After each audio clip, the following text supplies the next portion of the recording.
All right, folks, we're back. I'm your host, BKP. We are North Georgia's only live online morning show. And you know what? I don't want to put this up right now, Josh, but we want to thank you because I'm going to go back to last Friday or last Thursday, a caller from Northern California.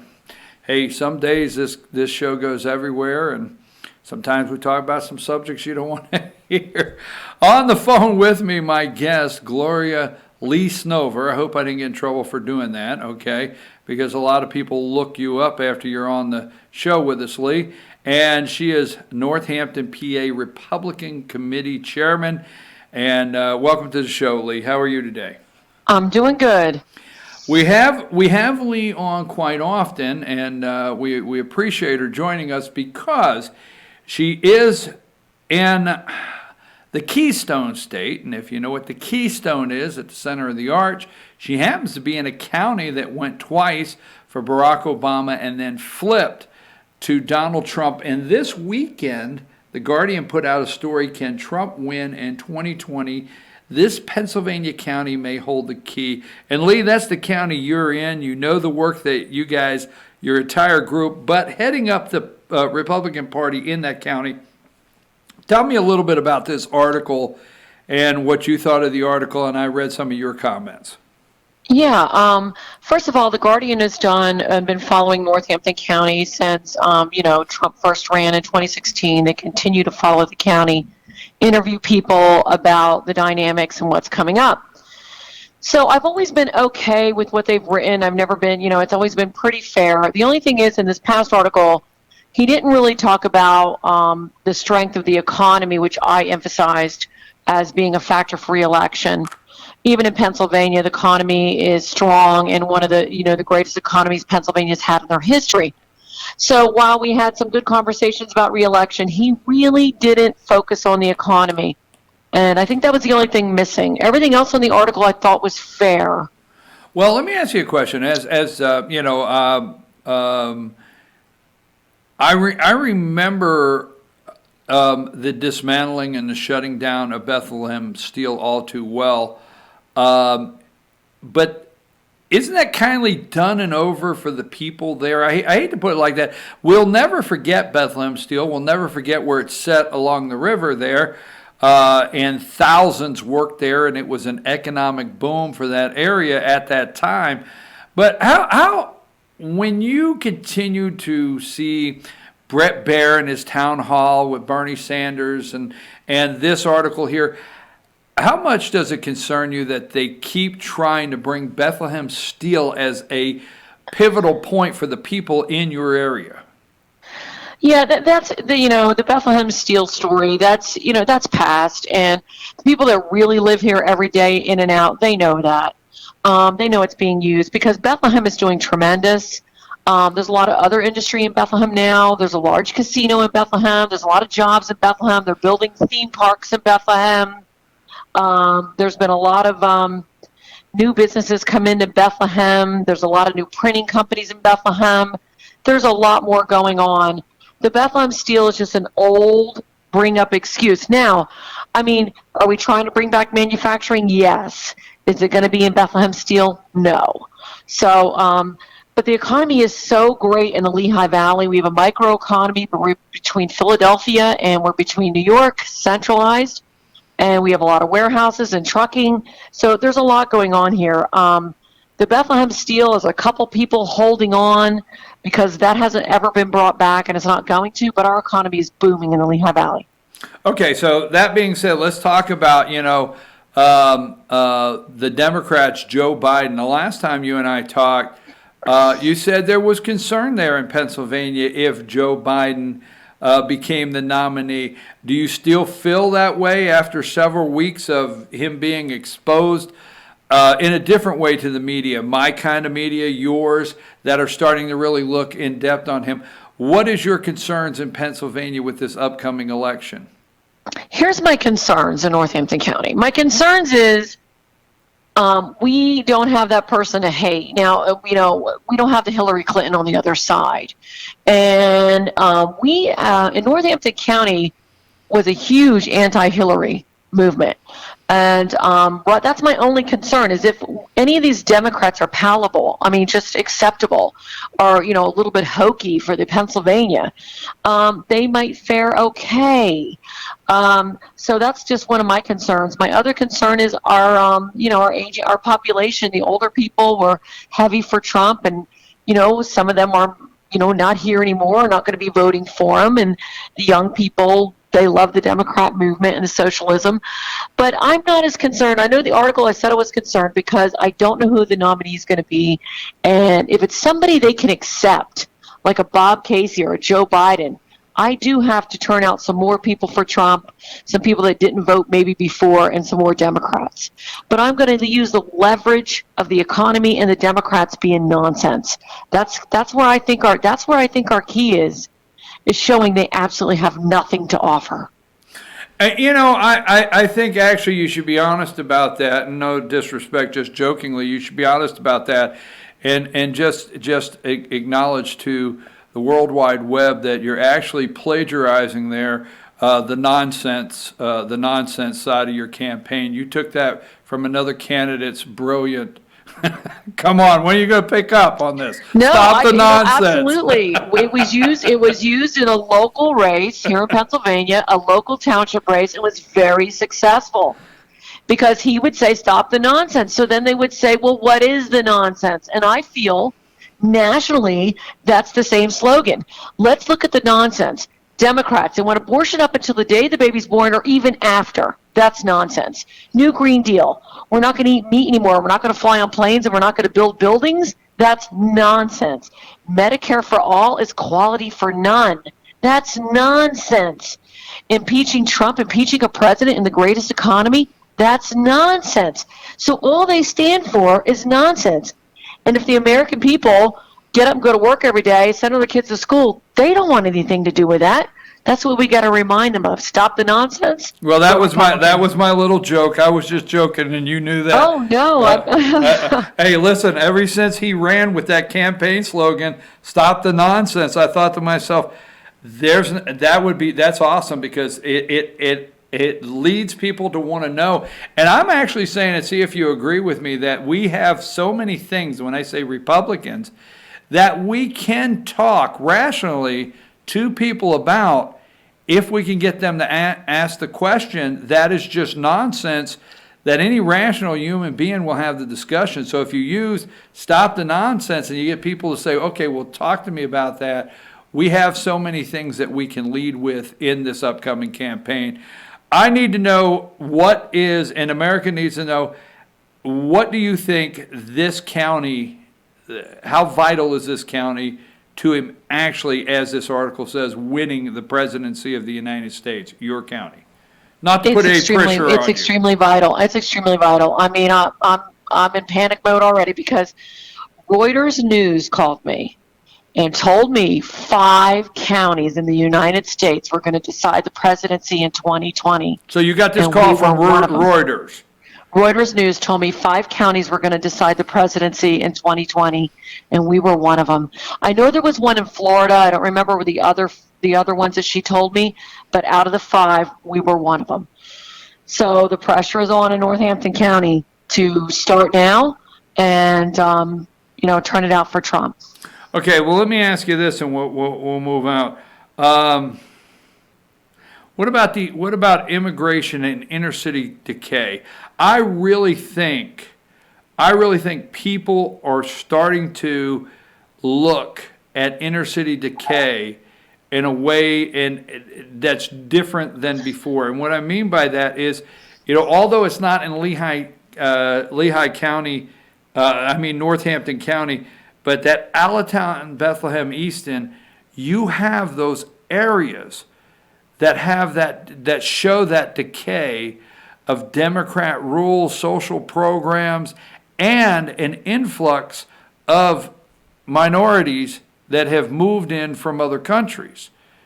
Right, especially in Allentown. Easton and Bethlehem are not as bad, but in Allentown, our mayor went to prison. You know what I'm saying? He went to prison for illegal contracts, and Allentown's in complete disarray. They've had different mayors, and they kind of can't, even though they've had some redevelopment, the government there is just decaying, like you said. And what happens with this real high-end redevelopment, and I don't think people realize this, and I do from being in the business, when they redevelop these really high-end apartments or this high-end areas, it drives the inner city low-income people somewhere else. Don't forget that. They don't go away. So if you want to make the downtown Allentown upscale, you got to think about, where did those people in downtown Allentown that were low income, where did they go? They go somewhere else. So all we're doing is moving low income people around when we redevelop these high-end areas. Well, I say every area in the United States, every one of these cities, they have these major revitalization programs. And when you start hearing that, that's key word of changing the whole area. And, and people have to go somewhere. They have to go. You're 100% And you know what they're right. doing? They're moving these people out to the suburbs. They are. These people are going out to where there's more land, there's more buildings, and you know what I mean? And they're going into other housing out in the suburbs, and they're changing the Republican dynamic out there. That's what's happening. Yep. And you have to think about it. Every time they redevelop a city, they got to move those people somewhere, and they're moving them out to the suburbs. Okay, two more big questions, because I know you got to go and get things going here on a Monday. Two more big questions. Number one, in 2018, that area took a pretty big hit at the ballot box. Now, for what people don't know out there in America, Charlie Dent was really, to me, a Democrat. He was Democrat, but he had an R in front of his name. So it's not like you lost, or we lost a seat in name only. We did. So do you think 2018 will have a bearing, and will you be able to convince people of the economy? Will that work? Can you mirror nonsense and the economy's doing well in the Lehigh Valley? I think I can for Trump. I'm not sure we can pick up the congressional seat. For the Democrats, it was a perfect storm. They had like triple the money. They ran an excellent campaign. We had the media working against us. They had a perfect storm where they won this election. But I think that it's different for Trump. And I also said that in the article. Trump voters are different. I had a Democrat woman work for Trump at the polls for me. But then in the congressional race, she jumped back over and she worked for the Democrat candidate. So I think Trump is a unique candidate where I have you have a different dynamic. You have people that will vote for Trump that won't vote for the other races. Are you hearing in that area? Because, I mean, we're actually watching what the media is trying to relay to the American people that's important or causing problems. Are you seeing any economic decline, slowdown, or concerns because of tariffs in your area? No. Now, they do talk about it a lot here. Tariffs are a popular item to talk about because our Senator Pat Toomey, is against Trump on this, and he's against tariffs. So it's a big Pennsylvania issue. We get a lot of media on it. But, and people do talk about it, and they do get worried. And I try to tell them, tariffs is a long game. Tariffs, it doesn't work in the beginning. It works longer. It takes longer to work. So it's one of those things where you got to convince people to hold on, and they can't be hasty about it. But I would say that's definitely going to be an issue in Pennsylvania. Thanks to Pat Toomey, it'll be an issue. Well, one more thing. Do you think? Well, I have actually two more things. I said that a lot of my friends say I have trouble with counting. One more thing here on that note. Will you have the money in that area? Do you guys feel you'll have the money, the ground game? Do you think? Are you already talking to some people with the Republican Committee? I mean, are they coming? Is the RNC already talking to you about your county strategically, or is this things you can't talk about yet? But you know where I'm going with this. Well, yeah, I know there's some stuff we can't talk about yet, but I know President Trump knows how to win Pennsylvania.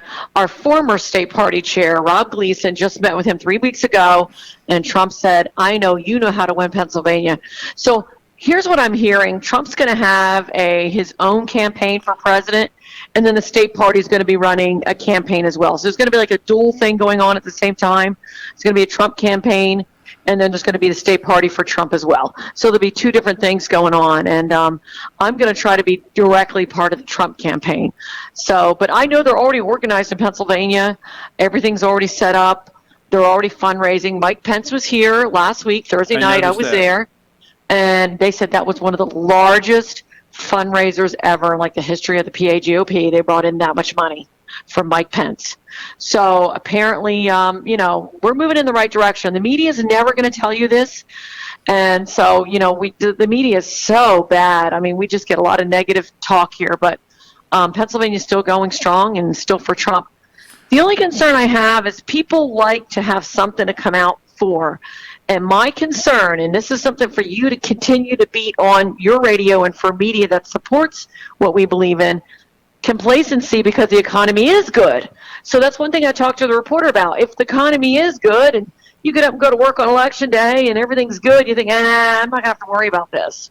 So one thing we need to convince our team is that don't be complacent because things are going in your direction. Because Trump is doing so much and things are getting done that you think it's already done and you don't have to, you know what I mean? You don't have to participate. Right. That's a serious concern, is if things are going good, people think they don't have to get involved. Well, I do know in the 90s they were happily sending our jobs to Mexico through NAFTA, and now that we're determined to do something about the flow of illegals into this country that is now a crisis, everybody's all upset with these tariffs. So I know it's a long game. Let me ask you this. Do you think, let's switch here while I got you a minute because I know you keep up. Do you think Nancy Pelosi is lying about not wanting to impeach the president, or she's just playing her role in what they really want to do to impeach the president of the United States? I think she's just playing her role. I think they do want to impeach him, and they won't be able to resist. This goes back to my nonsense. They can't resist. They've put so much money into this. They've put so much effort into this. They've put so many investigations into this. They cannot, there can't be like, oh my goodness, no. After all we've done for the last 2 years resisting, we have to have impeachment. Like, I don't think they will be settled until they have it. Whether it's warranted or not, whether they can push it or not, whether it works or not, or they're successful with it, they're not going to stop till they have it. They can't help themselves. They created their base, and their base is so far off the reservation. No, I apologize for the reference, but they are so far off the mark, their base, that they have to do something for them to keep. I think the Democrats are in a mess. I think they're in a total mess, and they're trying just to keep their base intact. Republicans, they see Trump's base is intact. They see Trump has a re-election army ready to go, and they cannot get their head wrapped around even pulling their base in. And if you don't have your base, and there's already talk within the Bernie Sanders camp that they may go to Wisconsin, I think that's where they're holding their convention, and do a sit-in or something like that because they're already upset with the DNC. I think they're in a mess. Right. I mean, they have just gone so far left. That's what I mean. Now I just heard this AOC saying that we should have guaranteed housing for everyone. Government should start taking over all the housing, everyone's housing. And I'm like, wow. I mean, that's what I mean. They have to keep going further and further with nonsense because the economy's working. People are getting up and going to work every day, sending their kids to school, going to practices, and coming home making dinner or going to get something to eat. And they can't handle that. They want everything to be upside down so they can offer weak people, disgruntled Americans, weak Americans, anything they can find, offer them something to grab onto. And right now, it's not working. So they keep going further and further with extreme ideas. This is another subject, if you have a brief minute, it came to mind earlier, and I'd like to cover it. Now, let me just go back, in the way back. Bob Casey Sr., former governor of Pennsylvania, that almost all the Republicans in Pennsylvania always voted for. We're talking senior. Bob Casey Sr. Actually, I always call him the last pro-life Democrat in America. But he, Democrat, strong Catholic. Now his son, Bob Casey Jr., when he's running a campaign, he has to lie and say he's pro-life in Pennsylvania. He tries to lie his way around to lead people in Pennsylvania to believe he's pro-life.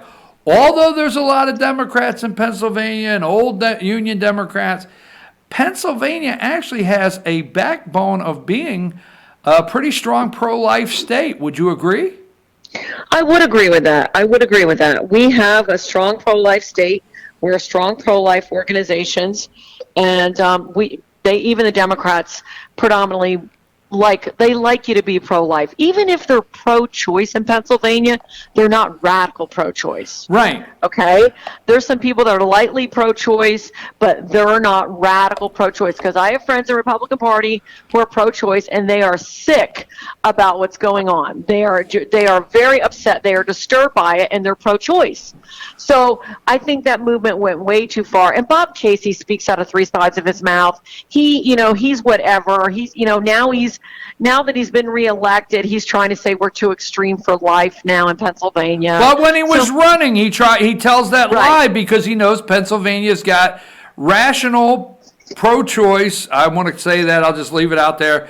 Rational pro-choice and strong pro-life. And the reason I say that is I keep telling people, and I just want you to tell me if I'm right or wrong, I say, look, this is not going to play in Pennsylvania. They keep talking about Pennsylvania. Even the pro-choice people in Pennsylvania are not for late-term partial birth abortion. They're not. Exactly. They're you not are right, for because, that. like I said, I know pro-choice people who do not support this having the abortion up until the And they also don't want the federal government paying for it.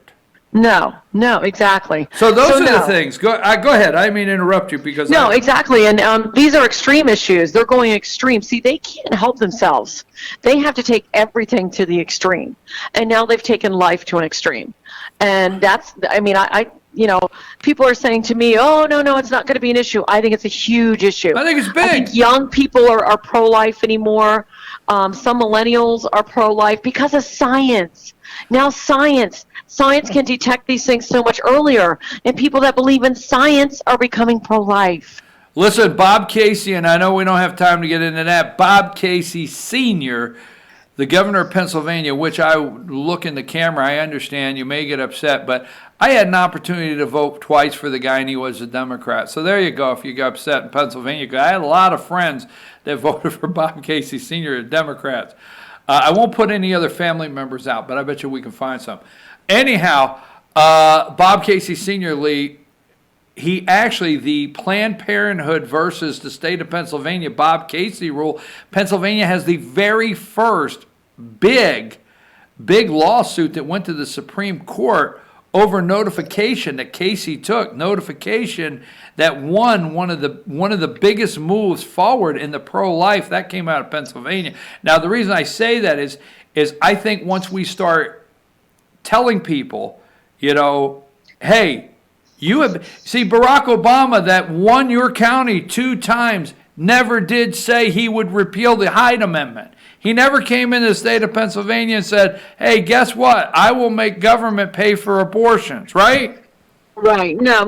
Actually, he never talked about abortion, ever. He really didn't. He didn't come here and run on that. That was not an issue to run on. Not here. So he didn't do that. He promised all kinds of prosperity, and now who's delivering it? The Republicans and Trump. Well, I agree with stop the nonsense, so we're going to stay with that, and I agree exactly. Government paying for abortions. Ralph Northam saying, you know what? There was a time we had to worry about the unborn. Now we have to worry about the born. And anybody that cannot rationally take what that guy said on the radio and understand, hey, now we got to worry about the born in this country. Right, exactly. I can't tell you how much I appreciate it. I know we can talk politics for an hour. And that's Medicare for all, folks. Medicare for all is they are going to come up with an age that you can't live beyond.